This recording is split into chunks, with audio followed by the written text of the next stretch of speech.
টাকা নিয়ে আসতে বল। আমার বাবা নেই আঙ্কেল, আমার মা আছে, কিন্তু মায়ের কাছেও তো টাকা নেই। ঠিক আছে, তোর মায়ের কত টাকা আছে এক্ষুনি নিয়ে এখানে আসতে বল। হ্যালো মা, তুমি টাকা নিয়ে গোলপোতায় এসো, আমাকে কিডন্যাপ করেছে। চল তোকে কোথাও লুকিয়ে রাখি, নইলে তোর মা টাকা না এনে আমার সাথে চালাকি করতে পারে। এখানে চুপ করে বসে থাক, তোর মা টাকা নিয়ে আসলে তবেই তুই যেতে পারবি। তাড়াতাড়ি চলো, কে তুমি? পরে বলছি।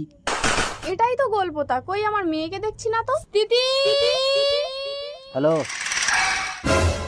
নম্রতা, কৈলাস, তার মানে স্থিতি আমাদের মেয়ে। তোমার এই মেয়ে পাচার কারবারের জন্য পেটে বাচ্চা নিয়ে আমি তোমাকে ছেড়ে চলে এসেছিলাম। আমাকে শেষবারের মতো ক্ষমা করে দাও নম্রতা। মেয়ে কোথায় বলো, এটাই কিন্তু তোমার শেষ সুযোগ। মেয়ে আছে, চলো। স্থিতি এখানেই তো রেখে গেছিলাম। Hello police. আমার নাম নির্ণয়, তুমি আমাকে বিয়ে করবে? না, আমি মায়ের কাছে যাব। এই কি হচ্ছে এখানে? না না কিছু না, আমার বউয়ের রাগ ভাঙাচ্ছি। বউ? এই তোমার বয়স কত?